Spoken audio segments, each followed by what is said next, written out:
You may be surprised by what happened to the Minnesota Wild tonight against the Winnipeg Jets, unless you've been paying attention all season. The Minnesota Wild, the ultimate tease, drop a big one to the Winnipeg Jets here tonight after an emotional victory yesterday against Vancouver.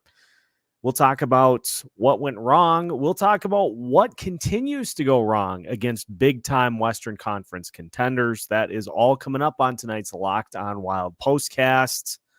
Let's fire it up.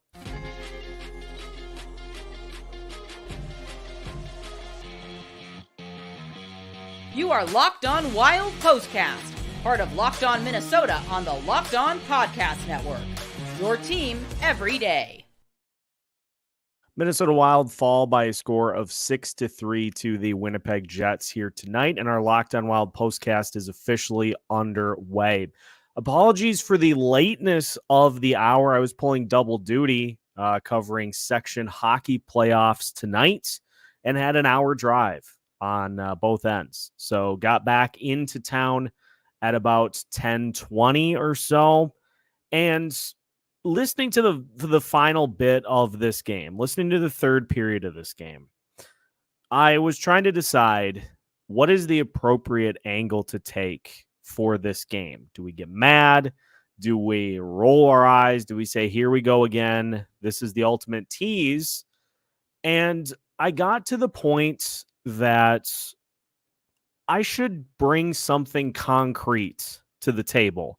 I should bring something that is indisputable proof as to what is going on with this team. And so I sat at my computer for 20 minutes going through every single game against current playoff teams that the Minnesota Wild have played this season. Are you ready for the findings? Let's get to it. So, the Minnesota Wild have played a grand total of 30 games against current playoff teams. And their current record in the 30 games against current playoff teams, this is East and West. We'll dive into it a little more after that. Denny, you're going to love these stats that I dug up. I'm so glad you just hopped in because this is indisputable proof as to what we have seen all season.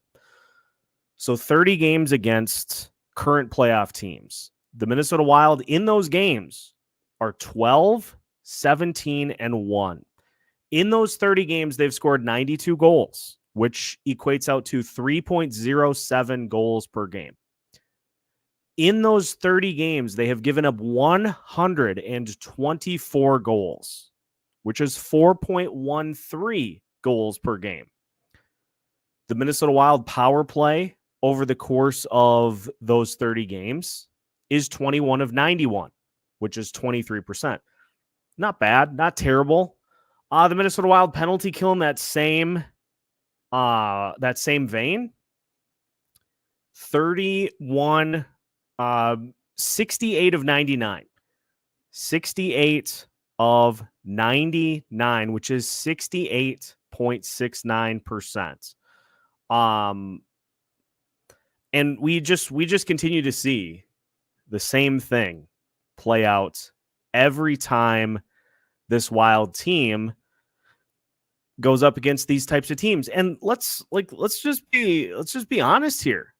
The Wild had some moments in this game where they pushed the tempo, but what did Winnipeg have? What does Winnipeg have that is better on both ends than the Minnesota Wild currently have at this point? And we'll get Alex Micheletti's thoughts here in just a second. The Winnipeg Jets have better goaltending. The Minnesota Wild may boast better high-end players than the Winnipeg Jets, but the Winnipeg Jets have far more depth. The Winnipeg Jets have line combinations that can get it done. And honestly, the Winnipeg Jets are just a better team. Like, that's just like, let's just not mince words. The Winnipeg Jets are a better team. The Colorado Avalanche are a better team. The Dallas Stars are a better team. And that's why the Minnesota Wild are 0-7 against those three teams so far this season. Have not even come close to a win against the likes of Colorado, of Dallas, of Winnipeg. And we bring Alex Micheletti into the conversation here this evening and talk about an emotional letdown. And honestly, it was one that we could see coming from the moment that yesterday's game ended. It's going to be real. It's going to be real hard for the Wilds to be able to get back up after expending all that energy to make that comeback. But it seems like this team kind of reverted to some of the things that go wrong in these games where you are passing up shots. The goaltending just does not hold up, and you take a ton of penalties. And these teams that you're playing that are legitimate Western Conference playoff teams, turns out their power plays can score. Yeah. Hello, Kyle Connor. I mean, they were ready to get their cookies tonight. But I mean, this team needs better goaltending too. I mean, you're not obviously going to get 10 every night, but the goaltending you can't give up. Oh, another game where they give up, 5 goals, 6 as the empty netter, but that's just that you can't win consistently when both goalies are just giving up a lot of goals. It's frustrating. And then, I mean, Bogosian getting hurt too now. So that I did the Woody gif. I'm back. John Merrill could be in the lineup against Edmonton with Connor McDavid. You can't make it up. And Chisholm, it looked like he got banged up too. So I mean, thankfully he came back at least. Yeah. But you never. I don't know. Maybe the fact that you gave up 6 goals to the Jets will prompt the coaching staff to say, we got to make some changes, and so it's time to bring both Merrill and Goligoski back into the lineup. Because let's be honest, we've seen that happen so far this season. Yeah. So I don't know. Just I was mad for a different reason. I broke my mic stand at my game tonight, and so I'm trying to hold it up for dear life here tonight. So I was mad about that. I was mad about the game that I had on the other end, and then I listened to the entire third period, and we got just the same thing that has happened a lot this season is, hey, how about that comeback in the third period, though? But something that we have not talked about enough, and when you have games like you do against Vancouver, where it's fun at the end, you kind of push it off to the side. But we got to start asking ourselves why this team continues to fall behind in these critical games. You give up 2 goals in the first 14, or not in the first 14. You give up 2 goals in a 14-second span to fall behind 2-0. Then you give up a goal right away in the first 2 minutes of the second period to fall behind 3-0. You get a goal to make it 3-1. You immediately give up another goal and then another goal after that. Like, this is just a common problem for this Wild team, is that as much as they want to convince us that they are a playoff team, just continue to fall behind and don't overlook the fact that, yes, you made the comeback against Vancouver. You also fell behind 5-2 in that game. Right. Yeah. I mean, it's not a trend that you want to see. And, they could have, if they would have won tonight, they would be tied for a playoff spot. It just, these division losses really are killer, because you look at Nashville and they're playing Vegas tonight, and they're up 4-1 on Vegas. It's unbelievable. So now Vegas is going to be, now Nashville is going to be tied with St. Louis for that final wild card spot. So yeah, it's and Nashville has a really easy schedule coming up. They get Anaheim, they get San Jose. So, I mean, they get some cookies coming up. So they're going to get right back in the thick of things. And, if they didn't have Roman Josi, I don't know what they would do. He's just he does it all for them. I want to bring up something too. I listened to a little bit of Lou Nanny with Dan Barrero today on my drive to my game to call. He brought up a fascinating point that I had not considered before this moment, but it's absolutely true, is that the Wild, yes, were technically 2 points out of a playoff spot. Technically, it's 3, because the Minnesota Wild have, amongst these playoff hopefuls, the fewest wins of any of the teams, whether it be Nashville, whether it be St. Louis, whether it be the Los Angeles Kings. And so you have to get ahead of those teams because the tiebreaker is wins. Of course. And so you're not 2 points out, you're 3 points out.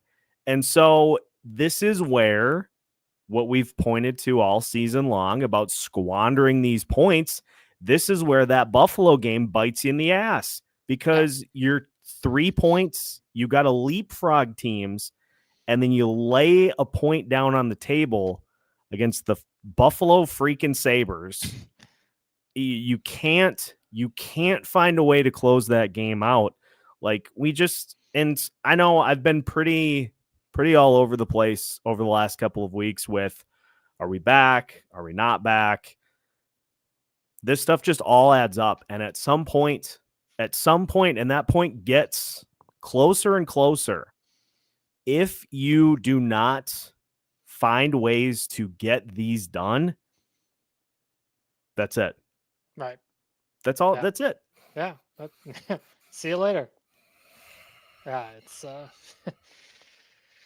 you just don't know what you're going to get night to night with this team too. Just like you've said all year too. They they just they can go on a run and then just lay an ultimate egg. It's so frustrating. And it's fantastic that they have juice left in the tank to be able to score what essentially are garbage time goals. I'm being super negative now again, but that's basically what it is. It's garbage time goals. It's no different than the NFL when you're down by 3 touchdowns in the fourth quarter and you get 2 or 3 scores to make it close. It's garbage time stats. Yeah, but 100%. Like, let's bring up what Denny throws out here before we break and we move to questions, because there's a lot of questions to get to here tonight. We'll talk about Marco Rossi, who obviously had the 2 goals tonight after getting demoted to the 4th line, which for my mental sanity, am going to just try to talk through as opposed to break my microphone.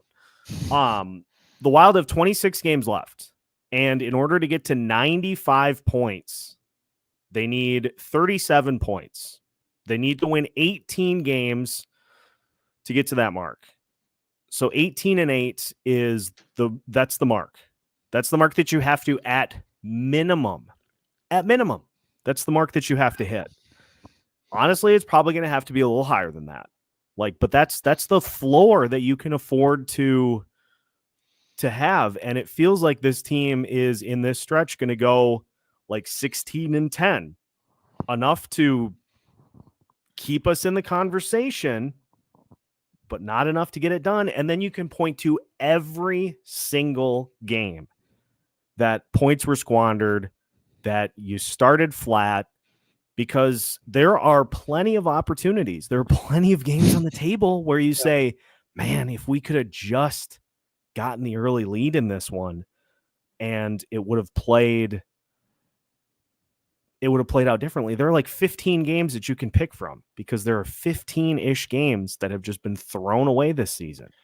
Yeah, I mean, and the ones that are the most killer are these division ones. I mean, that's the hardest, because every time it seems like they lose to a divisional opponent, one of their other teams that they're chasing or is right above them wins, and they win, and they beat a difficult opponent. I mean, Vegas, they own the Wild, and for the most part, and Nashville's going to win tonight, unless they completely collapse with a backup goalie in too.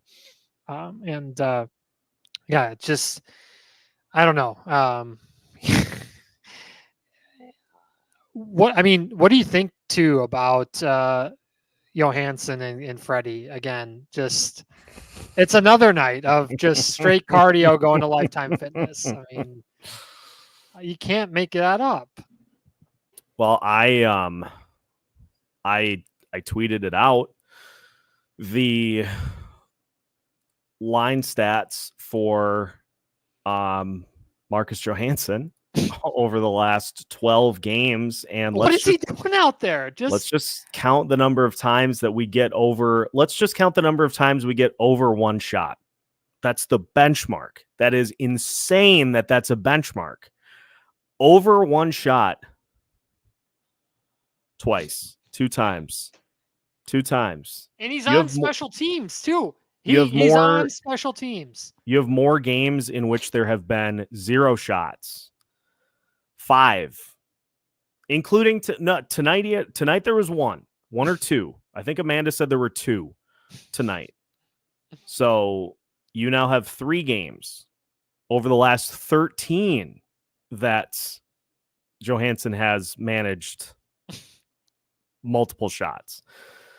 I don't understand it. Right. And the coaching staff continues to say, like, Hines went out of his way the other day to say that Johansson is skating really well and is making an impact. And I just, like, I know I'm not a coach. Mm-hmm. Am I blind to it? Like, am I missing the contributions?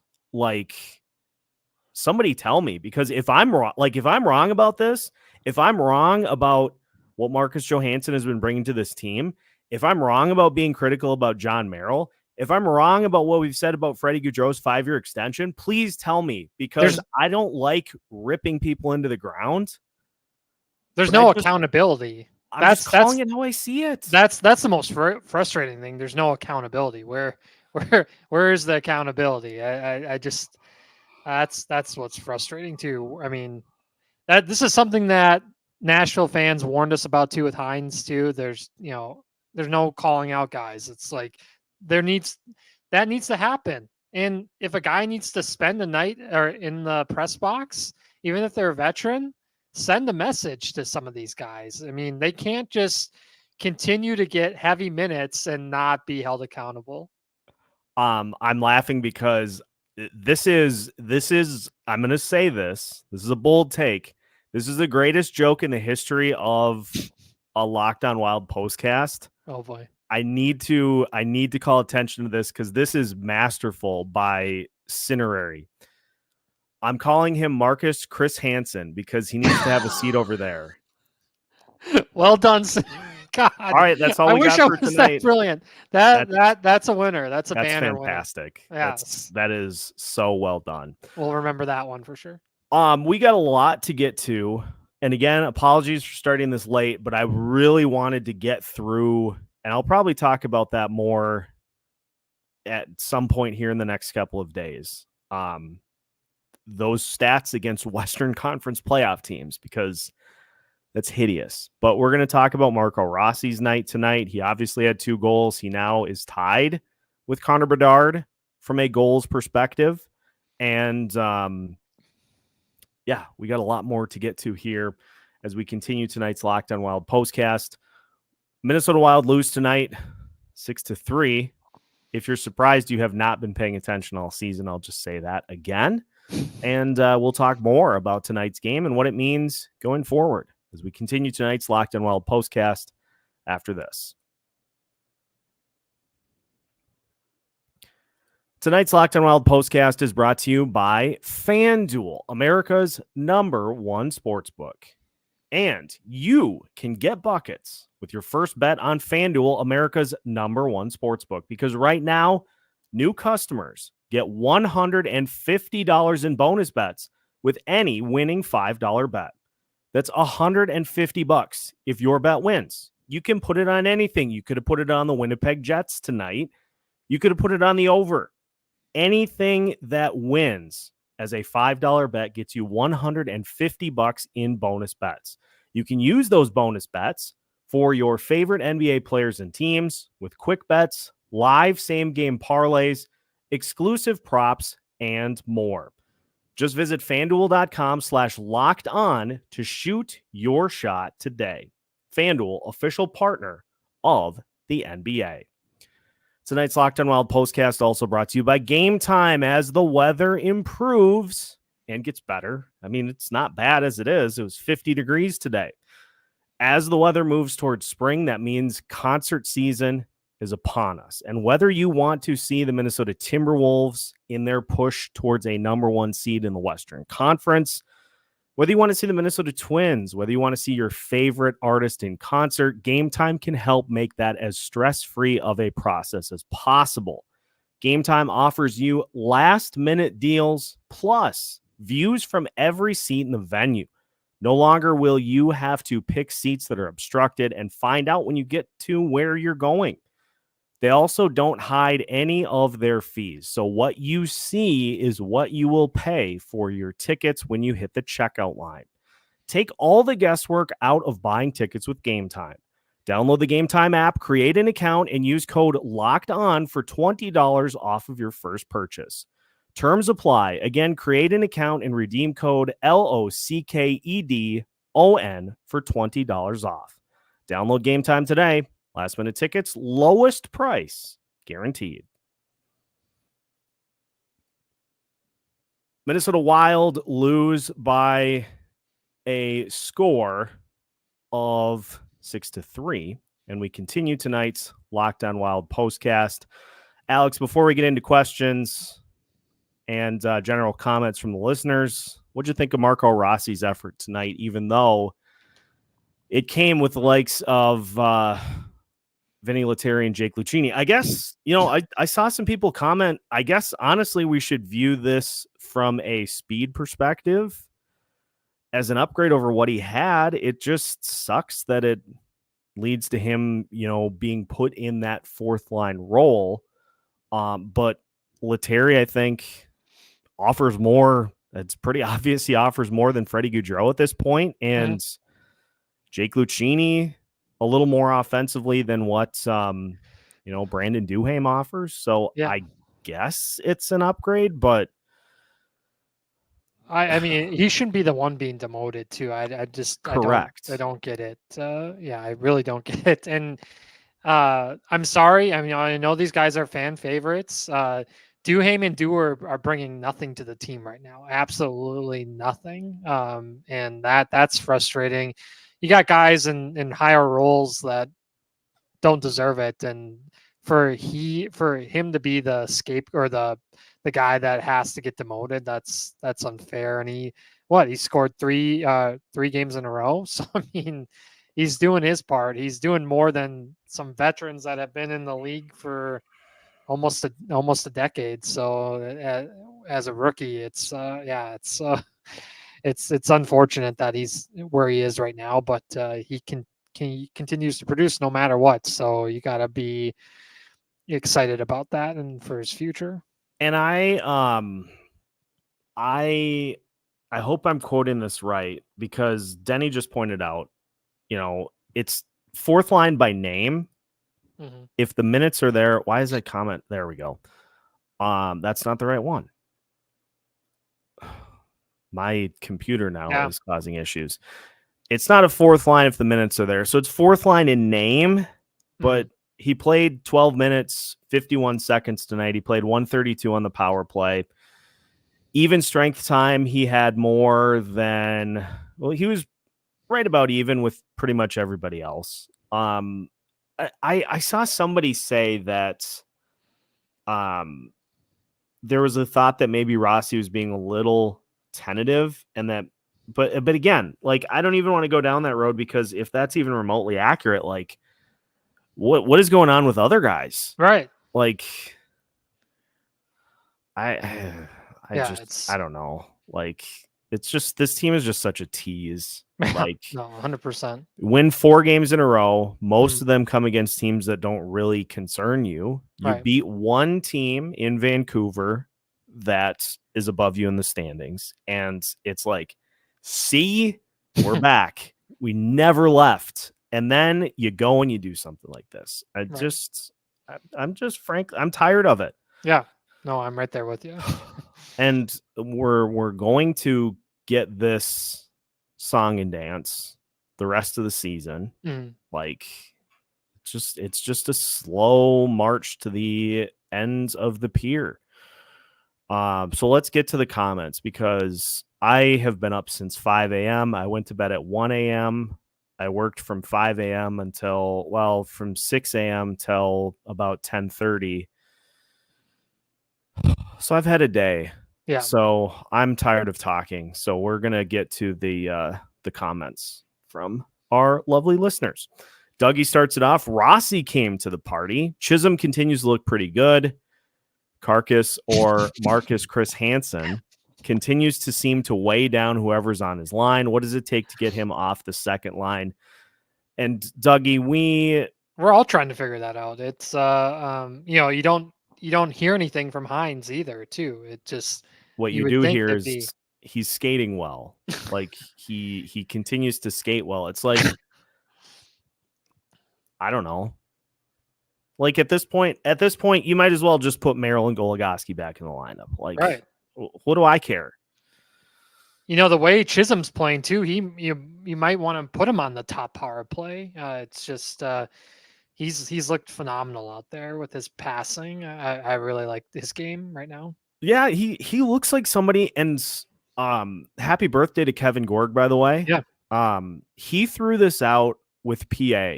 And honestly, like, I know there's going to be some crinkling of noses at this, but he threw out the possibility of going with a Bogosian Chisholm third pairing next year, which implies then that Merrill and Goligoski are completely out of sight, out of mind. I know we would love to give Damon Hunt an opportunity. And I know we all as fans want to continue to see this team trend in a younger direction. But if you're given the choice between Merrill and Goligoski and Chisholm Bogosian, 84,623,700 times out of whatever number I just said, you're taking Chisholm and Bogosian. And they said on the telecast the other night too, and I agree. I mean, Bogosian's only 33. It's not like he's 39. He's still. I mean, that's 33 is not old, I don't think. Yeah. So. I honestly, like, if we get to the point where it's like, okay, a couple of these veterans are coming back, Bogosian is probably near the top of the list in terms of players I would have zero problem with coming back to this team next year. But that's not my call. That is our general manager's call, as all of these situations are. And so that's just what we deal with. Amanda joining us tonight. We knew we were due for an L. And like I talked about this in the YouTube comments yesterday, is it just was going to be tough for, and we talked about this, Alex, on today's episode earlier today, which feels like 30 years ago. It does.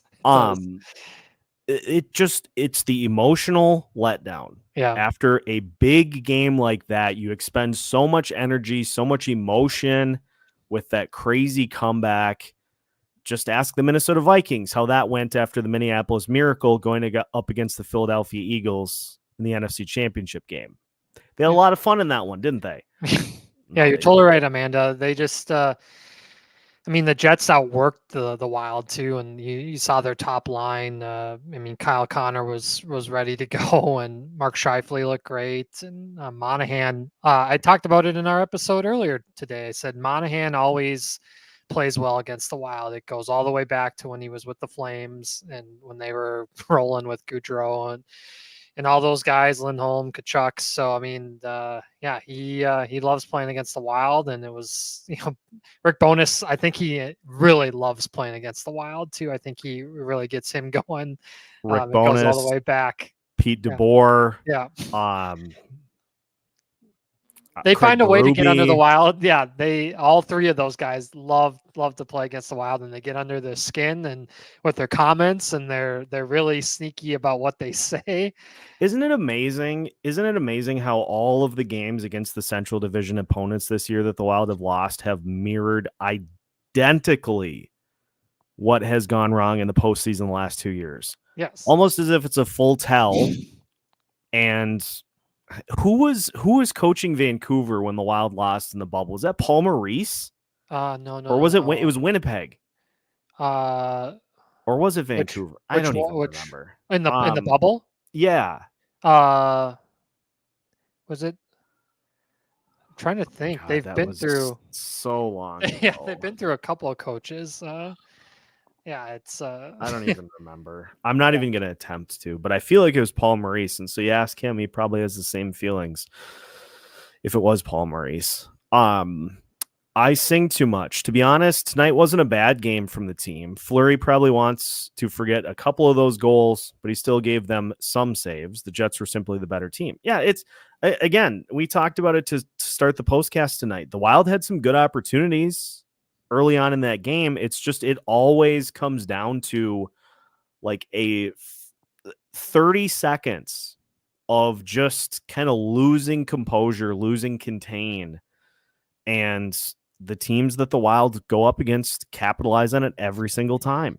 You know who it was? I had to look it up for you because I knew it was just gonna stay in my head. Travis Green, remember him? He was, yeah, and then he got fired, and Bruce Boudreau took over after that, and now it's Tocchet. But yeah, Travis Green was there for a little bit. Add him to the list. That one really hurt. That one stings. But yeah, in that series, Kevin Fiala he always ended up in the penalty box too. That was he got in his head for sure. Funny how that stayed when he left. I mean, I'm being salty again. I need to just because like here this is the boil it down to the absolute bare bones truth about this Wild team compared to the likes of Winnipeg, of Dallas, of Colorado. Those teams are better. And with the fact that you have $14 million you can't spend, that can get you closer to where those teams are at. Mm-hmm. It's just, and we have seen this coming for the last couple of seasons, that eventually that was going to be too big of a burden to be able to seriously compete against these teams. And it's just, as this process goes, as this team gets older, it is more and more evident every time you play that you can go through a night in which you say, yeah, you didn't play all that bad, but it's the same things over and over and over and over that lead to these losses. It's penalties. Ryan Hartman had another bad one tonight. Mm-hmm. And it's teams capitalizing on those. Again, against these 30 games that the Wilds have played against Western and Eastern Conference playoff teams, they are allowing the opponent to have over a 30% power play in 30 games. And the attempts are similar, but everybody knows the book on this team.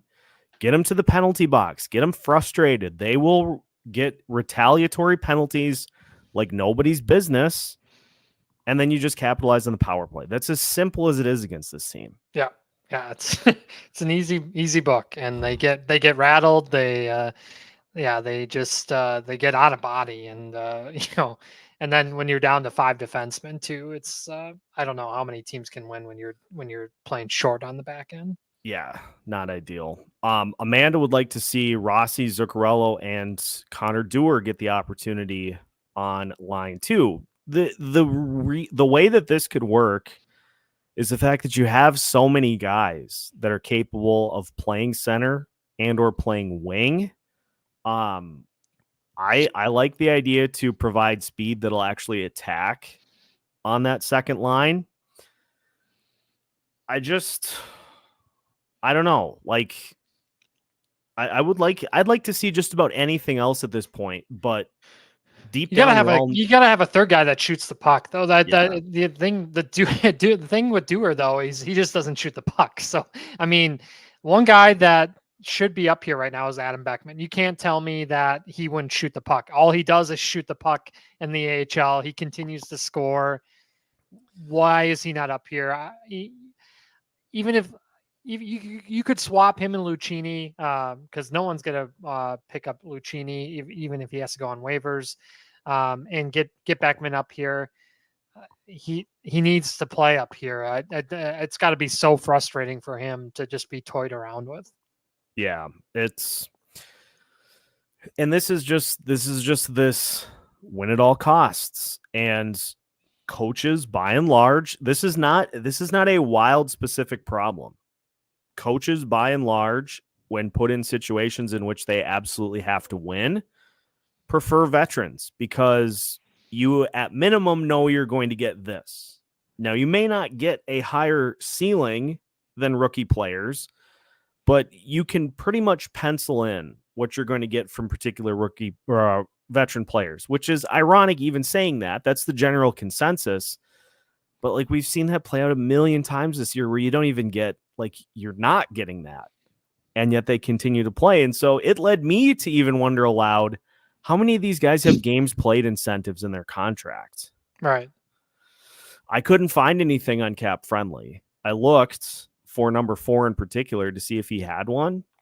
I couldn't find anything. So if they did build it in, they hit it pretty good.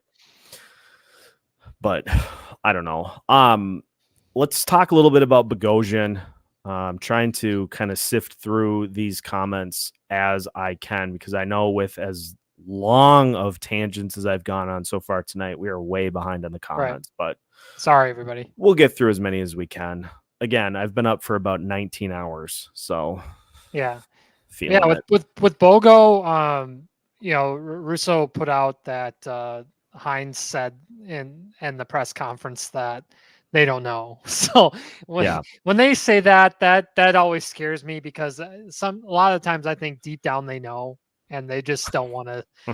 They don't want to say anything. As we know in hockey, they never tell you exactly what it is ever. No, I don't think that's ever going to change. It's frustrating, but we know it's upper body, so who knows what it what it is. Hopefully it's not concussion, because that can linger.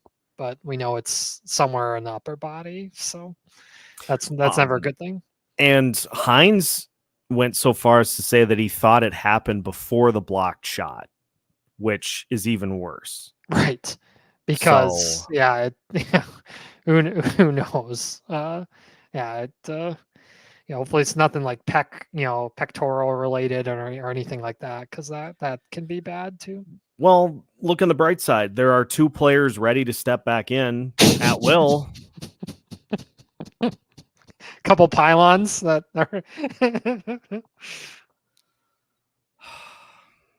this team.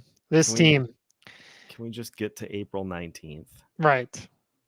Yeah, and they love they love having 8 defensemen on the roster. It's like putting me through it. The problem is the Wild will continually lose to the central top teams, but beat other teams. Adam is calling it now. They either make the playoffs and are one and done, or barely miss it. You know what's going to happen here? They're going to barely, because of the number of games that this team has had in which they have squandered opportunities. It's going to be a win and in. I'll lay it out right now. I'll lay it out for you right now. Final game of the season is going to be a win and in. And it's going to require 2 points in regulation, not overtime. 2 points in regulation, because it'll be them and Seattle at the end. If Seattle gets a point, Wild are eliminated. And the Wild will squander a goal in the final 5 seconds. 30 seconds. They'll give up the game-tying goal in the final 30 seconds. And the game will go to overtime, which will eliminate the Minnesota Wild from playoff contention, and they will still win the game. And so you will have 18,000 fans on hands going like this.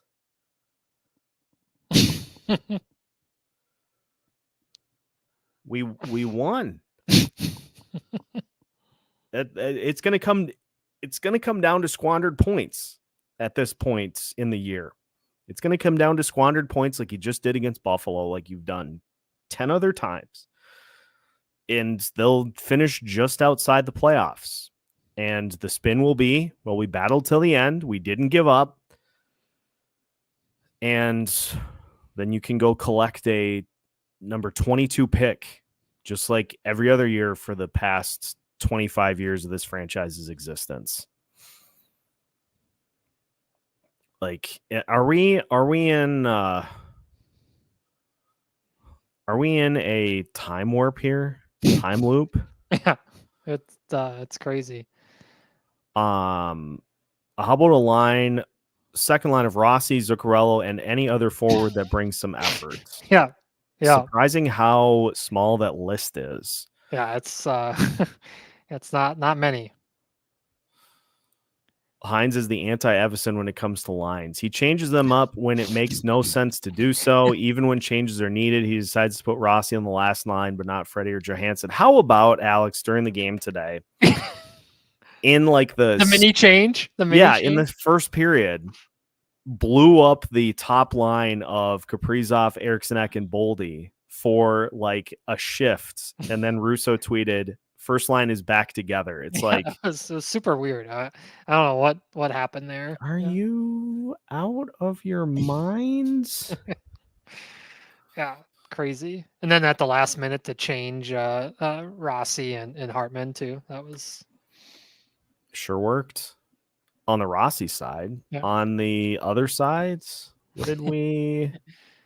Hartman had 3 shots and 3 hits. Also a penalty in which I do believe the Jets scored on. Mm-hmm.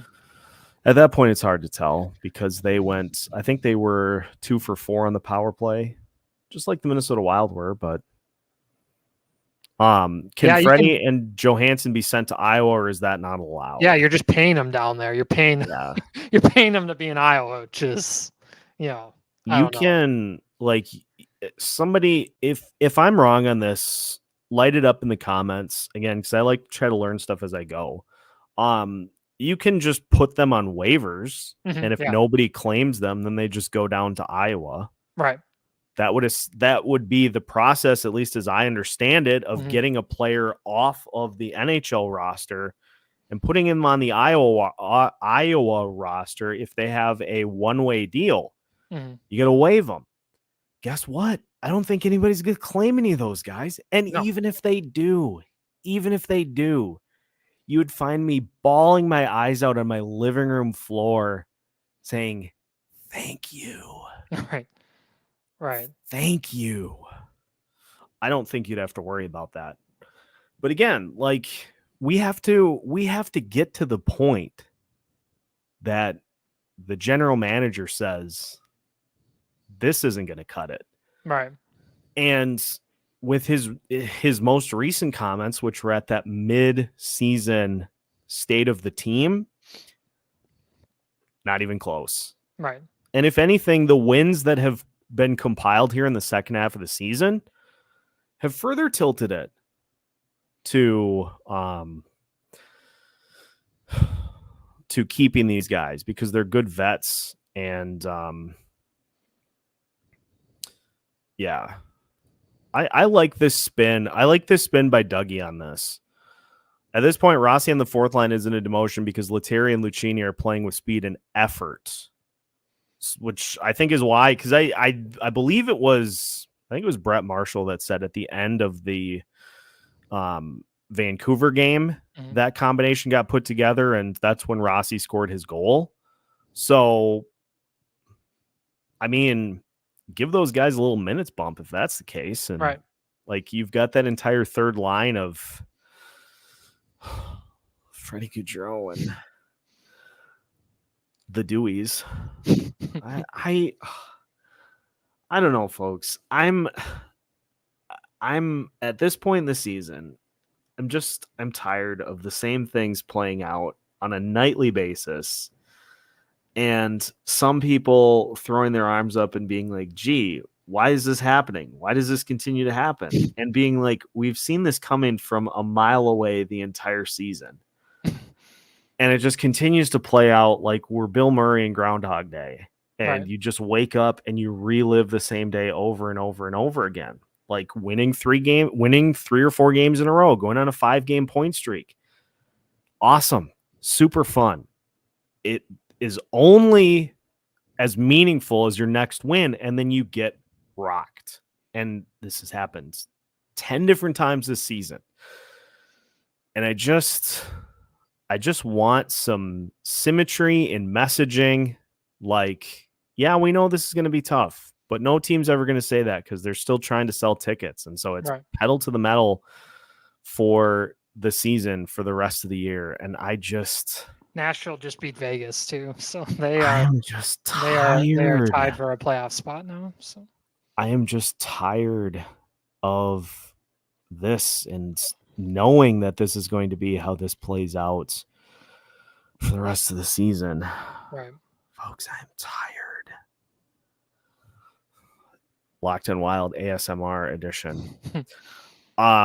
Denny, we're working on the Sunday show. Yeah. I have been just swamped with everything else going on. We will get it. We'll get it. I loved your idea about doing the town hall. I think that's the exact way to do these. Yeah, 100%. We'll get them incorporated. It may take 1 or 2 weeks to get everything put together, but we're not going to run from it. We're going to do it right. We're going to get it added into the mix. It just might take me a week or two to get it going, if I even have any energy in the tank to to do it. Yeah. We will do it on Sunday. I'm thinking noon. Noon is a good time. Chime it in the comments. If noon works for everybody, we'll do that. If there's another time that works better, let me know. I'm very flexible as to when that happens. The only benefit I can think of for us making the playoffs is getting more experience to guys like Rossi and Faber. Accurate. This is what you want, because you want the group that you're building around to gain that experience, see what that's like. They maybe don't succeed the first couple of times they go to the postseason, but to give them the opportunity to see how it works and to see what is required, to see the jump that it is required for players. You either have it or you don't. There's always benefit there. The rest of the lineup, in particular, many players have many years of experience of getting to the postseason and not being able to find ways to lose series in the exact same ways that they did previously.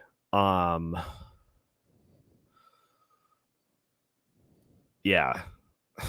Jeremy joining us. Greetings, Locked On Wild fam. Unfortunate game tonight, but to be expected playing the Jets. At this point, Guerin is sleepwalking towards another first round exit. Let's also not discount the fact that Kirill Kaprizov did not get hurt in this game. Right. That in and of itself is a win in this one.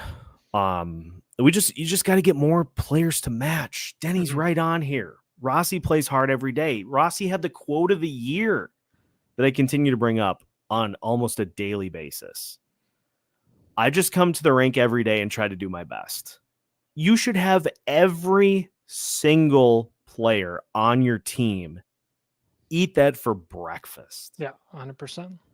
Because it's pretty noticeable. If you give full effort and you lose, okay, you weren't the team to do it that day. You weren't the team to get the win. But you battled hard to the end. But we see so many stretches where you fall behind 2-0. You look pretty bad in the first period, and then it's like, okay, we got to pick it up. It's like, gee, wonder why that comeback came up short, because you didn't have it to start the game. Right. I don't know. Again, like, we would have scored 10 if we played with more grit, worked hard, and had fun.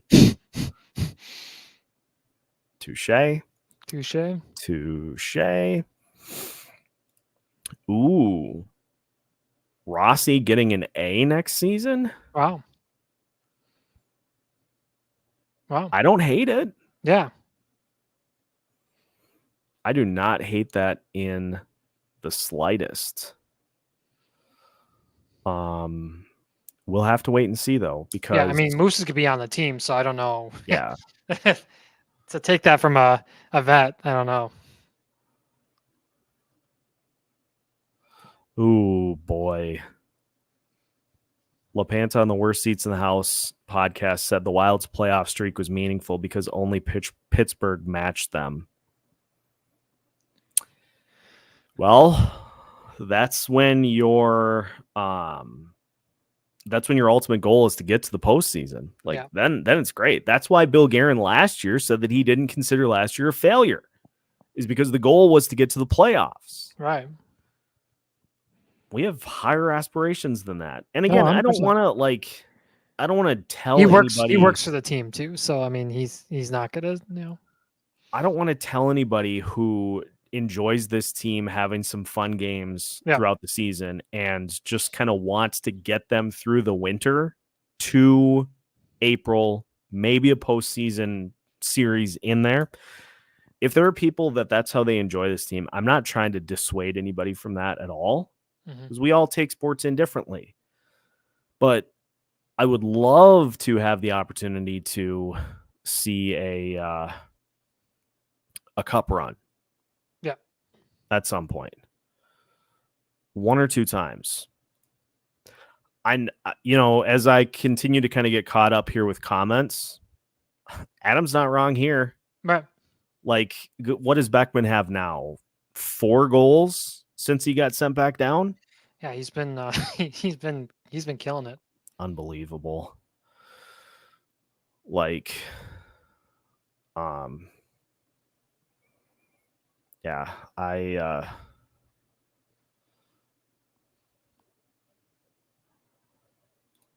don't know. Let Judd Brackett do the whole thing. Let him handle the draft. Let him handle the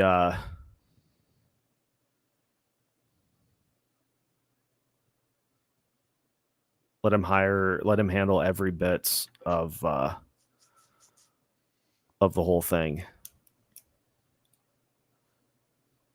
Pat McLetty and Denny from Prior Lake starting the town hall. Let's do it. Let's do it. Denny, we'll get there. We'll get there. I just need time to get this all put together. Like, it takes a little bit of time. 50 hours a week at my other job plus this. Like, this is one of the few times in which I just get to the end of the day and I really don't have anything left. We'll get there. We'll get there. We will do it up big. We'll do it to the point that nobody else can match, because that's the goal here. Mm-hmm. And it'll be great. Yep. Crazy how much faster we look without Foligno and Maroon. Seems like we can actually roll all 4 lines instead of just having slugs. Would like to see Maroon, Freddie, and JoJo gone. All 3 are useless. See, this is another thing too. They all got extensions too, which that's the most crazy thing. I'm glad this comment got brought up, because this perked me up a little bit. Yeah. Because I was just thinking about this too. Yeah. This is a great comparison to what the Winnipeg Jets have that the Wild don't. The Winnipeg Jets built themselves on goaltending and skill and center depth. Those 3 things. Because guess what? Contrary to popular belief, you can find grit and size. You can trade for those things. Guess what? It's harder to trade for: speed and skill. Yeah, look at, way harder. I'm bringing up the Jets roster off Daily Faceoff. Adam Lowry is the 3rd line center, and he was a beast tonight. And Nemesnikov is their 4th line center, which, I mean, they got him for nothing from Tampa. That was a great trade by them. And you add Monahan to their top 6. That was a brilliant move by them. And yeah, they're just they're a stingy team. Their D is big. All their guys are big, and It just they played. Morrissey's smaller, but I mean but he's such a good defenseman with the puck too. Well, and again, you can find size, you can find punch, you can find bite. They have Niederreiter in their bottom six, and Nino, he works his butt off. I mean, every game he works his butt off, and that's the Wild miss a type of player like him for sure. What you can't find is Gabe Vilardi. No, yeah, what a trade. Dubois got 2 goals tonight for the Kings, but oh my God, he's gone from 10 to 12. Yeah, he's been stuck on 10 for like 6 weeks. The new coach, I think, has done wonders for him. Who would have thought? Yeah. Who would have thought that the Los Angeles Kings would acquire Kevin Fiala and Pierre-Luc Dubois and look like the loser in both trades? Nothing. Yeah, it's crazy. Rob Blake's been having a tough time. He's lucky Quinn Byfield has turned out to be a stud. I don't know if you saw that goal tonight, but everybody go check out Byfield's goal. I was hoping we would get him for unbelievable Freddie Gaudreau when Dean Evison gets signed as the head coach next season. Oh, man. Yeah, that's going to be interesting to see where Dean goes. I thought he was going to end up in Ottawa, but Ottawa decided to go with like a 70-year-old coach. So at least for the rest of the season. Yeah, at least. Yeah, that was maybe when Sheldon Keefe gets yanked from Toronto. Yeah, that can't. He's had quite the roller coaster of a season as coach. Because the consensus thing is that Toronto needs a coach with backbone. Like they need backbone as a team. Right. I'm telling you, grit might be all they need. Yeah. It might be all the Toronto Maple Leafs have been missing all these years. Right. You know what?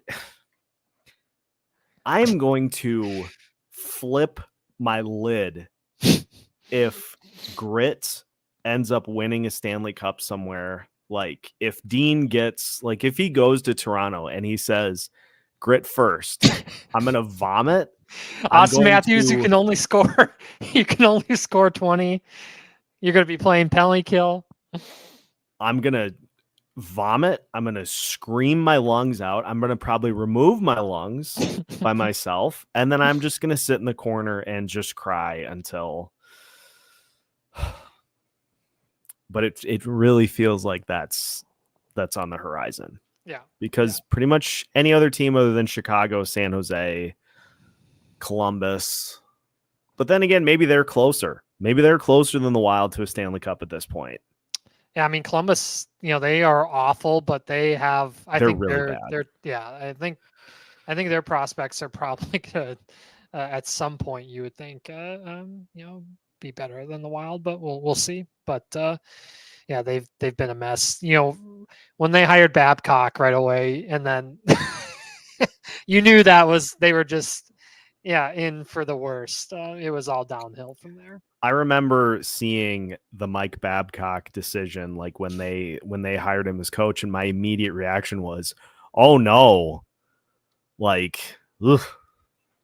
And Biz and all those guys, they knew that actually happened, and and Boone Jenner, had to be in Gaudreau. They just were gonna, give the classic PR line that it wasn't as bad, but it was for sure. Babcock is a weird dude. Yeah. Hey, let me see your phone. No, that's private. Yeah, what? I want to see your pictures in your phone. Like what? No chance. Yeah. I have no chance. I have like 8,000 memes on my phone. Right. That are not going to make any sense. And oh no. What happened now? Oh boy. Oh yeah, that happened earlier this season. Happens. I got some DMs about that. So yeah, happens a lot. Bruce Jenner, elite top line winger. He's a center though, isn't he? Bruce Boone Jenner. Yeah. Yeah. He's had a heck of a season. He was their all-star. Yeah. Oh my God. Yeah. I can't. He broke his jaw earlier this season too. It's crazy. These guys, they just come back and what's with all the broken jaws this season? I don't know. It's crazy. I don't know, folks. We are we're exactly where we were through the first 8 games of the season, the first 20 games of the season, the first 30 games of the season, the first 37 games of the season, the first 45 games of the season, the first 50 games of the season, the first 55 games of the season. We're exactly where we were. We're just in purgatory at this point. The only one that can save us is Jaromir Jagr. Yes, Freddie. He would have production on the power play for sure. He would shoot the puck. He would shoot the puck more than Marcus Johansson. You can't make it up that he's still playing pro hockey. This guy played against my father, which is crazy. Oh my God. He's only a couple years younger than my dad, and he's still playing pro hockey. I wonder if I can find his stats this season. His stats this year. Yeah, go to Hockey DB or Elite Prospects. My God. When you look at how many years he's played hockey, you keep scrolling and scrolling. The man is in his 50s. He's got 4 assists in 15 games, and guess how many shots? 92. No, I'm kidding. I don't know what he has. It doesn't say, but it's the fact probably that he's productive at his age when he's going out there against guys half his age. Yeah, and then honestly, the better joke, I very much did not I didn't see the second part of the joke here, because then Jagr's girlfriend can see him play hockey since she was too young to see him. Yeah, that was a wild comment. That was like, holy buckets. Only a Russian Czech type of guy would say something like Jagr. That was crazy. Yeah, Denny, they had the ceremony for him in Pittsburgh. He was on the ice for warmups. Honestly, it was pretty cool. Yeah. I would love to. Did you see that picture of them at dinner too before that? Mm-hmm. Holy moly, the amount of goals. And I sent that in our group text, the 1995-1996 Penguins. Mario Lemieux had 161 points. And he missed 12 games. They had 3 guys with over 100 points on that line. We've had 1 in the last 5 seasons. all their We've had 1 in franchise history. Lemieux, they all had 100 points on the same line. Oh man, just I wish I was only 5 years old. I wish I would have been a little bit more older to watch those guys. Lemieux was just unbelievable. I wish we would have just traded Capriz. Trade Capriz. The chat, I sent this to Seth too. I'm sure everybody saw it on Wild Social. Fleury saying Capriz. Yeah. I don't know. We made it. Yeah, that was crazy. That was wild. We made it. Marc-Andre Fleury referred to Kirill Kaprizov when he read the starting lineups as Capriz. It was unbelievable. I had to do a double take. I was like, oh my God. Locked On Wild go crazy. We made it. We're making it everywhere. Hey, shouts to John Merrill for listening. Love you, bud. I think that's all I've got. Yeah.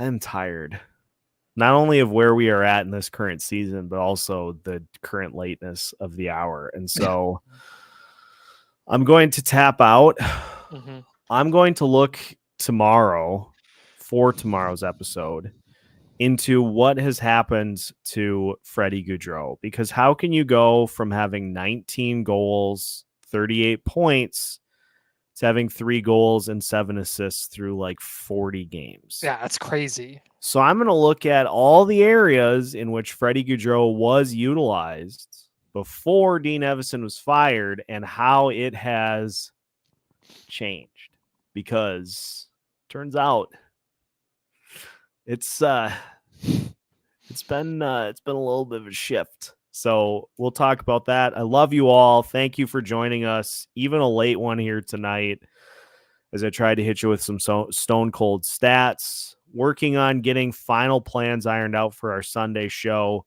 I'll put it in tomorrow's episode for comments for what time. I'm thinking noon at this point, but honestly, if people want it to be earlier, if they want 11, I'm up for whatever.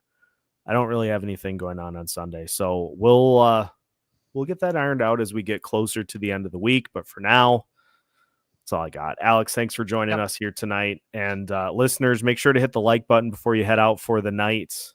We'll have new episodes for you coming up tomorrow, as well as throughout the rest of the week. I am going to take a Red Bull because need it. Yes. All right, noon it is. Noon is perfect. So make sure to join us for Sunday's noon show this weekend. More details coming up on that here throughout the rest of the week. Thanks for joining us. Minnesota Wild lose 6-3. We talked about it for an hour and 6 minutes. Who else is going to do that? Yeah. So make sure to subscribe and smash the like button before you head out of town. We've got new episodes for you all week long as part of the Locked On Podcast Network.